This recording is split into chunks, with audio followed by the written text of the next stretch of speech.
water is perfect. You know, we have got some pasta and we would like very hot pasta.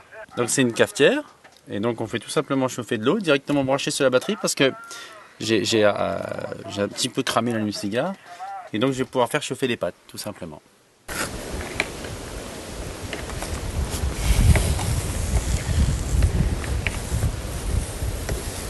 Donc nous avons décidé de se faire ce raid compétition, parce qu'on l'a fait avec l'option compétition, parce que ça sortait un petit peu de l'ordinaire. C'est-à-dire que dans une compétition, c'est tout en général basé sur la vitesse. Et ici, c'est plus basé sur l'orientation et c'est que des dunes. Ça veut dire que c'est beaucoup plus technique et donc moins cassant. J'aime bien cette course parce qu'elle nous permet de chercher un peu les limites de nos possibilités, dans ce sens où que la compétition est une compétition d'orientation.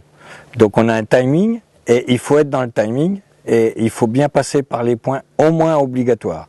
Donc c'est intéressant de rechercher un peu les limites de ces possibilités.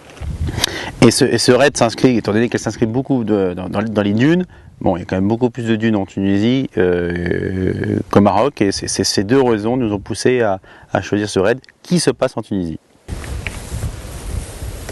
La préparation de la voiture a été faite par mes soins. Il ne faut pas une grosse préparation, il faut partir d'un véhicule sain et ensuite mettre des éléments tels que les suspensions, amortisseurs et puis des bons pneus. Ensuite tout le reste c'est du pilotage.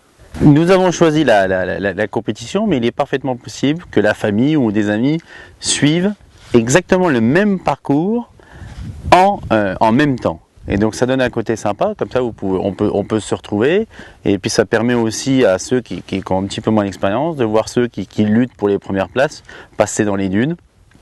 Il y a un petit côté participatif à la course qui est sympa pour celui qui veut le découvrir.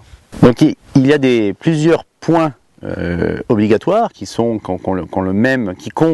qui ont une pondération en fait qui compte pour le même nombre de points, et puis il y a des points variables qui eux ont des pondérations différentes, donc ça peut être de 30 jusqu'à 160. Donc il est évident que 30 ça va être facile, et 160 ça va être extrêmement difficile. Donc c'est tout à l'art du copilote de choisir les faciles ou les difficiles lorsqu'on a le temps ou pas. Nous avons eu un problème avec une roue, mais ce qui est bien c'est que l'organisation s'occupe de tout. Ça veut dire que là j'ai reçu un bout de bois ou je sais pas trop dans le flanc. Alors dans le flanc c'est pas très recommandé de mettre une mèche, donc je les ai changés et j'ai appelé sur la VHF, j'ai demandé à avoir une chambre arrière ce soir et je sais que ce soir donc j'aurai une chambre arrière, donc ça c'est quand même confortable.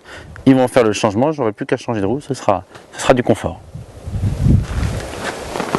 Bon, il y a toujours des dangers. Ce qui est très important ici, comme c'est essentiellement une conduite dans les dunes, il faut avoir l'habitude.